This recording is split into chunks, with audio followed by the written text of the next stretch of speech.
본 연구는 헤르만 바빙크의 논문인 불평등에 대하여를 중심으로 현대 한국 사회의 불평등 문제를 신학적 및 존재론적 관점에서 고찰합니다.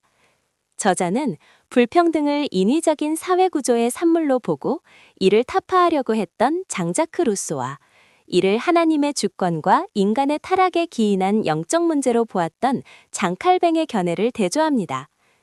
바빙크는 불평등을 타락한 세상의 존재론적 상수로 인정하면서도 이를 단순히 수용하기보다 하나님의 은혜와 섭리 안에서 개혁해 나가야 할 과제로 정의합니다.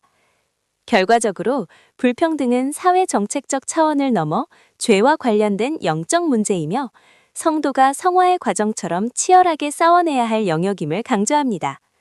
이를 통해 한국 교회가 불평등이라는 현실 속에서 신앙적 주권의식을 가지고 사회적 책무를 다해야 한다는 실천적 방향성을 제시합니다. 그럼 이제 이 핵심 내용을 좀 더 심층적으로 분석해 보도록 하겠습니다. 오늘 저희가 함께 들여다볼 자료는 불평등이라는 아주 익숙한 주제인데요. 이걸 좀 특별한 관점, 신학 논문을 통해 살펴보려고 합니다. 시작은 2025년 한국 사회 불평등 지표를 다룬 한 신문 기사예요. 임금, 자산, 교육, 33개 지표 대부분이 더 나빠지고 있다는 어쩌면 좀 우울한 현실이죠. 아마 여러분도 이런 뉴스 많이 접해보셨을 겁니다. 네, 그렇죠. 보통 이런 기사를 보면 우리 머릿속엔 바로 그래서 이걸 어떻게 해결해야 하지? 이런 질문이 떠오르잖아요. 맞아요. 방법론으로 바로 넘어가죠. 네, 더 나은 정책, 더 좋은 시스템 같은 해결책, 즉 방법 하우에 집중하게 되죠. 그런데 오늘 우리가 살펴볼 자료는요. 거기서 잠시 멈춰서라고 말합니다. 멈춰서라. 네, 해결책을 찾기 전에 과연 불평등이라는 게 무엇인가? 그 본질부터 제대로 이해해야 한다는 아주 근본적인 질문을 던지는 거죠. 어떻게가 아니라 무엇이냐는 질문. 와, 이거 아주 흥미로운데요? 문제의 정의를 다시 하자는 거니까요. 바로 그겁니다. 그래서 오늘 저희는 네덜란드의 신학자 헤르만 바빙크를 길잡이 삼아서 이 문제를 한번 깊게 파고 들어볼 겁니다. 네, 이 바빙크가 이 문제를 풀기 위해 역사상 가장 영향력 있는 두 사상가를 소환합니다. 바로 18세기의 장자크 루소와 16세기의 장칼뱅, 이 두 거인이죠. 맞습니다. 이 완전히 다른 두 해법을 비교하면서 불평등의 진짜 얼굴이 무엇인지 파헤쳐보는 거죠. 자, 그럼 먼저 길잡이인 바빙크의 생각부터 짚고 넘어가야 할 것 같아요. 그가 불평분이라는 문제를 바라보는 기본적인 시각, 그 출발점이 궁금합니다. 바빙크의 출발점은요, 좀 충격적일 수 있습니다. 오, 그래요? 그는 불평등을 타락 후 세상의 상수, 그러니까 일종의 기본값으로 봤어요. 기본값이요? 디폴트 세팅이라는 건가요? 네, 맞습니다. 그의 표현을 그대로 빌리자면 그 어디에도 평화나 조화는 없다. 모든 곳에 불일치와 투쟁이 있다는 거예요. 와, 이게 단순히 국가 간의 전쟁 같은 거대한 이야기만이 아니고요. 사회 계급 간의 갈등, 심지어 우리 각자 내면의 끊임없는 싸움까지 다 포함하는 거죠. 잠깐만요. 불평등이 기본값이라니. 그럼 우리가 이상적으로 생각하는 평등한 상태가 오히려 비정상적이고 아주 예외적인 순간이라는 건가요? 바로 그겁니다. 굉장히 비관적으로 들릴 수 있죠. 네, 보통 생각하는 거랑은 정반대네요. 그렇죠. 그래서 바빙크는 불평등을 완전히 뿌리 뽑을 수 있다는 식의 생각을 더 고상한 통합이라는 이름으로 포장된 순진한 이상주의라고 비판했습니다. 아, 문제의 본질, 즉 이게 대체 무엇인가, what는 제대로 보지 않고 어떻게, how 해결할지에만 매달리면 결국 현실과 동떨어진 탁상공론에 빠질 수밖에 없다고 경고한 겁니다. 불평등은 그냥 우리가 마주해야 하는 현실 그 자체다 이런 거군요. 네, 언젠가 극복해야 할 소설 속 악당이 아니라 우리가 발딛고 선 냉혹한 현실이라는 게 바빙크의 출발점이었습니다. 바빙크가 불평등을 세상의 기본값으로 봤다는 게 정말 인상적이네요. 그렇다면 이 기본값을 뒤엎고 원점으로 돌아가자고 주장했던 사상가와 비교하는 건 필연적이었겠어요? 바로 루소 말이죠. 정확합니다. 루소는 이 기본값 자체를 거대한 오류라고 본 건가요? 네, 바빙크가 루소를 첫 번째 비교 대상으로 삼은 이유가 바로 거기에 있습니다.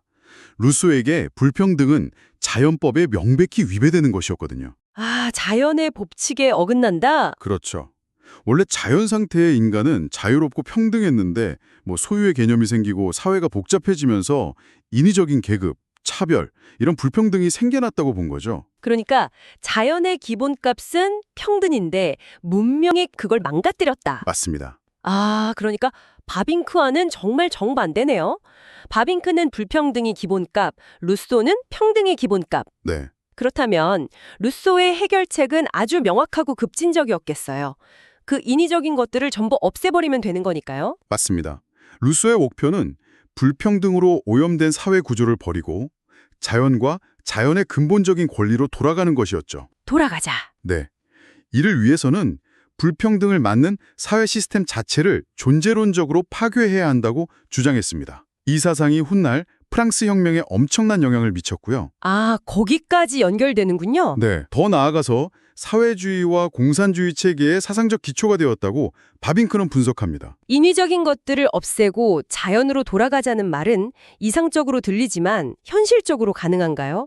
현대사회의 이 복잡한 시스템을 전부 다 인위적인 것으로 보고 파괴하자는 건 좀 극단적인 해법 아닌가요? 물론 극단적이죠. 하지만 당시의 18세기 프랑스, 그 앙시eng 레짐 하에서 극소수의 귀족과 성직자가 모든 부와 권력을 독점하던 현실을 생각해보면 아, 그렇죠. 루소의 이런 극진적인 주장이 왜 그렇게 많은 사람들의 마음을 사로잡았는지 이해할 수는 있습니다. 점진적인 개혁이 불가능해 보일 때 모든 걸 뒤엎는 혁명의 목소리가 힘을 얻게 되는 거죠. 그렇군요. 여기서 한 가지 더 궁금한 지점이 생기네요. 이 거대한 파괴와 혁명을 이끄는 주체는 그럼 누구인가요?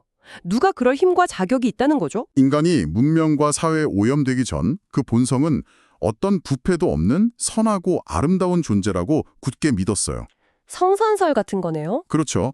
인간은 본래 선하기 때문에 스스로의 이성과 힘으로 불평등을 해소하고 사회를 올바르게 개혁할 충분한 능력이 있다는 아주 낙관적인 인간관을 가졌던 거죠. 바빙크는 바로 이 지점에서 루소 사상의 치명적인 허점, 즉 죄의 개념이 빠져 있다고 날카롭게 지적합니다. 아, 인간은 원래 선한데 사회에 불평등이 존재한다.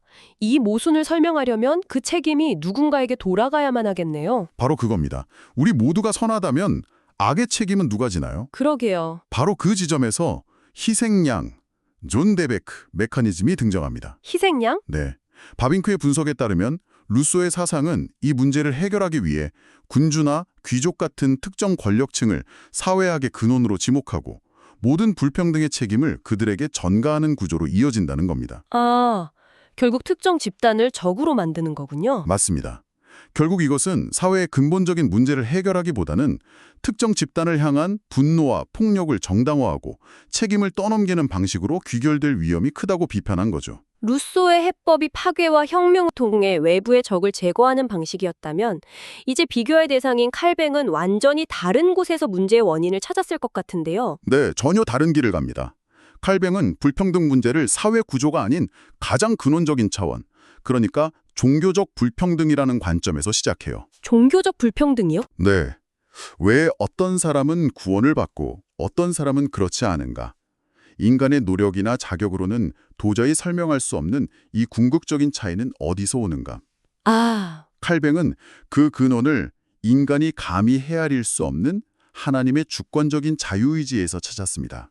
잠깐만요. 하나님의 주권적인 자유의지 때문에 불평등이 생긴다는 건 이게 자칫하면 신이 차별을 원한다거나 불평등은 신의 뜻이니 그냥 받아들여라 하는 식으로 오해될 수도 있을 것 같아요.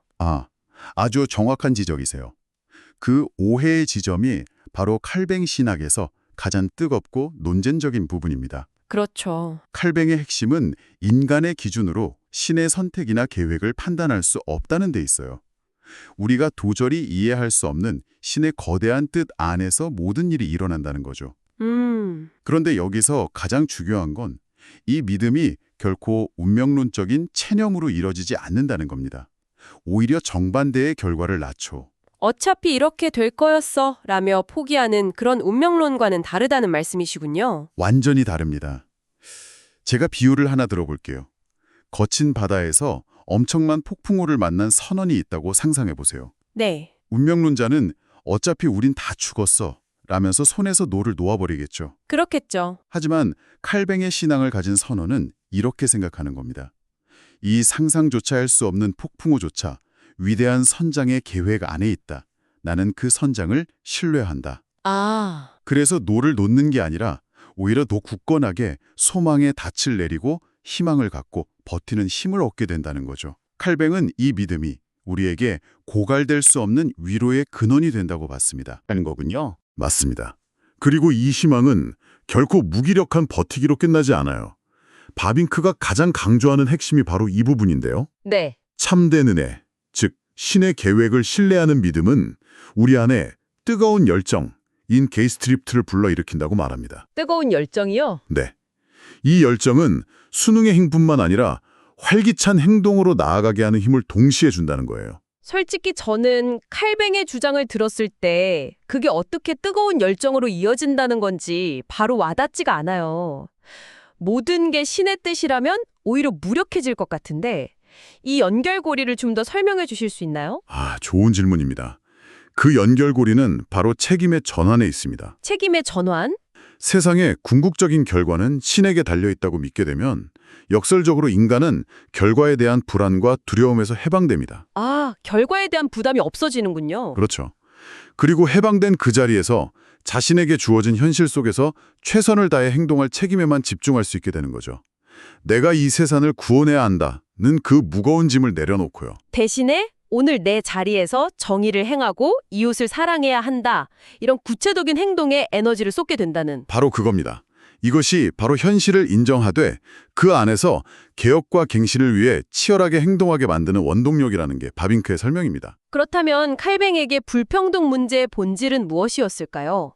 루소처럼 외부의 사회 시스템 문제라고 보지는 않았을 텐데요. 네, 바빙크는 칼뱅의 관점을 빌려서 모든 사회적 문제의 이면에는 반드시 영적 배경, 인 게스틀리켄 악터그론드가 있다고 말합니다. 영적 배경. 즉, 불평등은 단순히 사회 시스템의 결함이나 특정 계층의 악행 때문에 생기는 문제가 아니라 훨씬 더 근본적으로 인간의 죄, 그러니까 탐욕, 이기심, 교만 같은 우리 내면의 문제와 연결된 영적 문제라는 겁니다. 루소와 칼뱅 두 가지 접근법을 비교해보니 바빙크가 어느 쪽에 손을 들어주는지가 명확해지네요. 그렇죠. 불평등의 원인을 외부 시스템에서 찾는 루소보다는 인간 내면의 영적 문제로 보는 칼뱅의 진단에 동의하는 거군요. 네, 그렇습니다.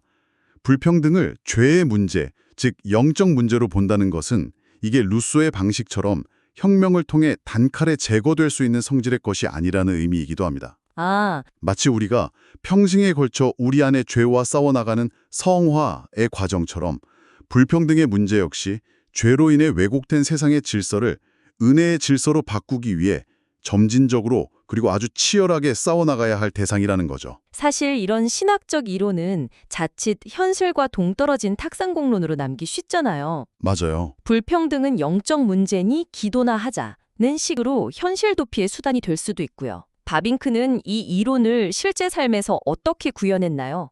그의 삶도 이론과 일치했는지 궁금합니다. 아주 중요한 질문입니다. 만약 바빙크가 서재에 앉아서 이론만 이야기했다면 그의 주장은 힘을 잃었겠죠. 그렇죠. 하지만 그는 전혀 그렇지 않았습니다.